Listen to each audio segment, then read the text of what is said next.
Bonjour Manouya, aujourd'hui je reçois Michel Roger qui vient nous parler d'un concours assez étonnant, le mot d'or. Alors qu'est-ce que c'est que ça? Alors, le mot d'or, c'est un concours qui existe depuis 1989, d'accord, et qui existe à l'échelle mondiale. Il existe dans plus d'une quarantaine de pays. Par contre, en Polynésie, il a existé historiquement dans les années 80. Il a été un petit peu ressuscité dans les années 90, et j'en ai pris la charge en fait depuis l'année 2006. Ah oui, quand même. Donc ça existe. Moi, je découvre. Alors c'est pour ça que je me dis, tiens, un mot d'or. Je connaissais le veau d'or, mais bon, ça doit pas être la même chose. Bon, alors c'est quand même un concours qui poursuit des objectifs bien précis. Oui, voilà. Pour nos auditeurs, on ne gagne pas des sous. Non. Voilà, c'est pas un concours, c'est un concours plutôt intellectuel sur la langue. Sur les langues. Sur les langues, voilà, on précise. Voilà. Et ce qu'on veut surtout éviter, c'est la confusion des langues. On voit aujourd'hui, par exemple, la langue française, elle est parasitée par un certain nombre d'anglicismes, de mots du franglais qui ne veulent absolument rien dire. Donc en fait, nous, l'axe qu'on a pris en tant qu'association à travers ce concours, c'est vrai, c'est mieux faire connaître le français, et en particulier, on est sur un créneau de la langue, qui est la langue des affaires, mais de mieux faire connaître aussi notre langue partenaire, qui est le réo. D'accord ? Donc chaque année, le sujet est mondial, mais nous, localement, nous l'adaptons ici pour permettre aux candidats des lycées. Donc c'est réservé aux lycéens et aux étudiants. C'est réservé aux lycéens et étudiants qui sont dans les filières d'économie-gestion. D'accord. Donc, qu'est-ce que c'est que ce mot d'or? C'est quoi? Le mot d'or, il faut savoir que historiquement, il y a un mot, par exemple, pour en citer un, qui a été créé à partir de ce concours. C'est le mot mercatique. Mercatique. Mercatique. De mercantile, marché, je suppose. Oui, mercat, l'origine latine, mercat, que les amis anglo-saxons appellent marketing. Et mercato quand on parle des... voilà, ok. Voilà, ouais, tout à fait. Alors, mercatique, ça veut dire qui peut aller sur le marché, je suppose, ou oui, on va pas prendre ici les définitions. Je sais pas, moi, je suis curieuse, moi j'aime la langue. Non, mais c'est en fait... il faut voir aussi que... Alors attends, ce mot-là, par exemple, pour l'inventer, on donne un thème aux élèves. Oui. Et on leur dit trouver un mot qui puisse... vous savez, sur le plan tant juridique qu'économique et autres, les choses avancent très très vite dans la réalité. Alors très souvent, on sait décrire les choses, d'accord, mais on n'a pas un mot. Voilà, il y a la définition, mais il faut trouver le mot. Il faut trouver le mot qui, par la suite, va être récupéré par des commissions de terminologie et va faire son petit chemin jusqu'à l'Académie française pour être publié ensuite par la présidence afin de se retrouver dans le Petit Robert ou dans le Larousse. Donc mercatique a été inventé par des élèves et il s'est retrouvé, 86, et il s'est retrouvé à l'Académie française. Oui, tout à fait. Voilà, déjà un mot c'est bien. Voilà, la personne c'est mieux, mais un mot qui vient va jusqu'à l'Académie. Et donc là, cette année, c'était quoi le sujet? Alors, le sujet... Mais non, je veux savoir, moi. Alors, non, je n'ai pas en tête, en fait, les concepts, parce qu'ils sont longs. Il y en a beaucoup. Il y en a 3. Ah, d'accord. En fait, le sujet s'articule en 3 parties. Une première partie, justement, où c'est la recherche de mots nouveaux, pour des concepts nouveaux. La deuxième partie, donc c'est de la pure créativité, en fait, linguistique, d'accord. La deuxième partie, on vérifie un petit peu les connaissances dans le langage des affaires des candidats. On leur donne 20 à 30 définitions en face duquel ils doivent nous donner le mot qui correspond à ça. Vous voyez, c'est l'exercice inverse. Oui, voilà, c'est comme un QCM aussi. Et puis, alors, je crois que c'est une partie qui est très intéressante, c'est on leur donne un texte qui est du vrai charabia, si j'utilise ce truc-là, qui mélange du français, du franglais, de l'anglais, etc. Et on demande aux candidats de donner dans la marge l'équivalent ou en français ou en tahitien. D'accord ? Et puis la quatrième partie, elle est libre. On demande en fait aux étudiants de nous proposer, je vais dire aller sur 20-25 lignes, un projet de création d'entreprise. Ah oui, donc c'est très le structuré, concours du mot d'or, il n'est pas simplement trouver Non, c'est pas que ça. the right word, si je puis dire. En français, dans le texte, Ah bah je vais dire, il y a tout, il y a le déterminant, l'adjectif et le mot. c'est ça. J'ai pas mélangé. Non, vous n'avez pas mélangé. Donc cette année, il y a eu combien de participants? Mais ce que je vais vous dire, c'est que pour l'heure, les services du vice-rectorat devraient collecter l'ensemble des participants sur tous les lycées de Tahiti, auxquels il faut ajouter le lycée d'Utuloa. Mais au moment où je vous parle, je n'ai pas ces statistiques. C'est encore très mystérieux. Est-ce qu'on pourra le savoir? Il y a un site? Pour l'instant, on ne le sait pas, mais ça sera communiqué probablement au niveau de la remise des prix, qui est programmée au mois de mai. Alors, je rappelle que nous, on va s'appuyer sur des partenaires locaux et métropolitains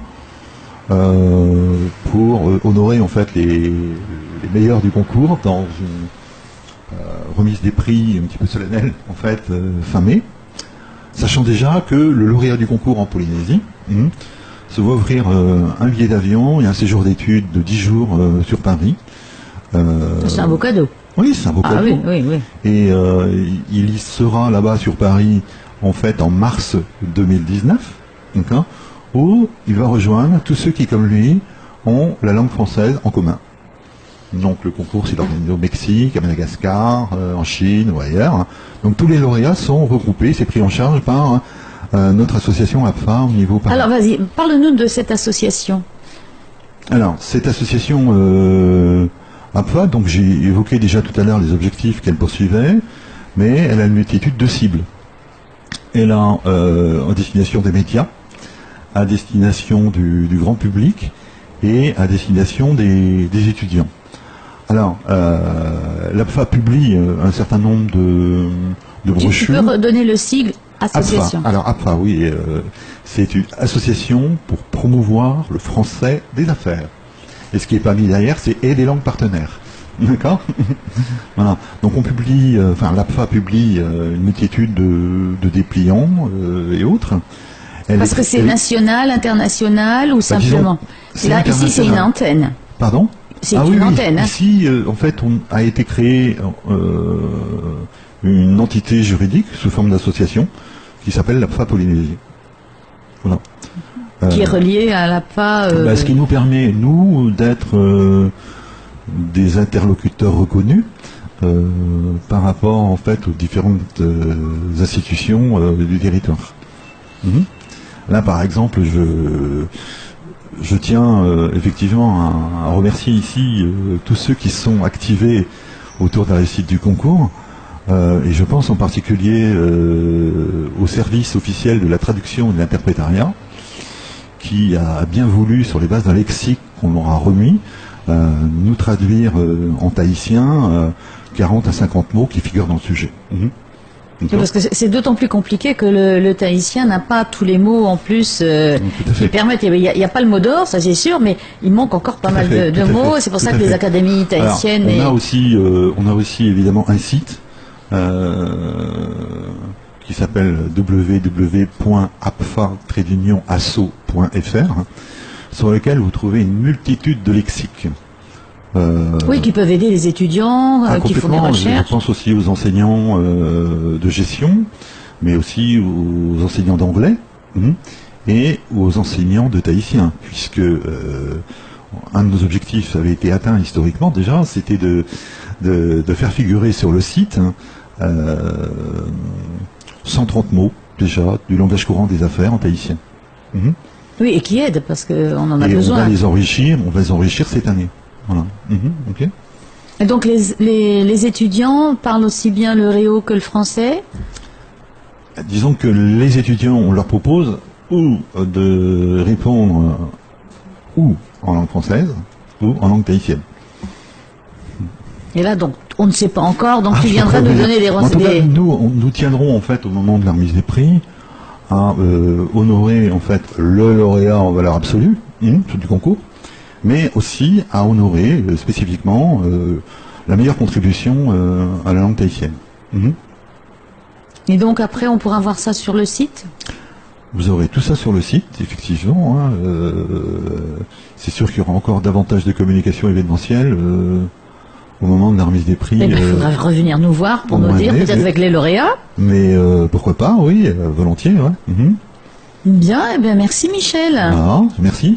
Mais il y a tellement de choses à dire sur les langues. Vous voyez, par exemple, la langue, là, c'est bien la faculté que vous avez à me questionner, à raconter, à plaisanter aussi. Ah, ça c'est indispensable. Et qui fournit la forme humaine. Mais je voudrais quand même, en dernière remarque, citer un éminent personnage qui est Roland Barthes, qui disait en fait, attention, la langue, elle fige, elle classe, elle ordonne des choses dans des mots, et elle enserre la pensée dans une structure ou dans des règles. D'accord ? Donc, historiquement, vous le voyez par exemple, quand vous comparez la langue française avec la langue allemande, tout ce qui est important en français est dit au début de phrase, alors qu'il faut attendre la fin de la phrase en allemand pour avoir le verbe et le sens. Oui, ce qui explique comme le suspense. Voilà, mais ce qui explique qu'on est beaucoup plus discipliné quelque part, si vous voulez, dans les débats en allemand, puisqu'il faut attendre la fin de la phrase pour comprendre le sens, alors que chez nous, dès les premiers mots sont mis, on voit que les débats tout de suite interrompent l'interlocuteur qui est en face. D'accord ? Bon, alors... c'est vrai aussi. Mais ça structure la pensée aussi, puisque et la société. Mais regardez par exemple les mots qu'on vient d'utiliser tous les deux là, dans le moment qu'on vient de passer ensemble. C'est clair qu'ils appartiennent à des registres de langage.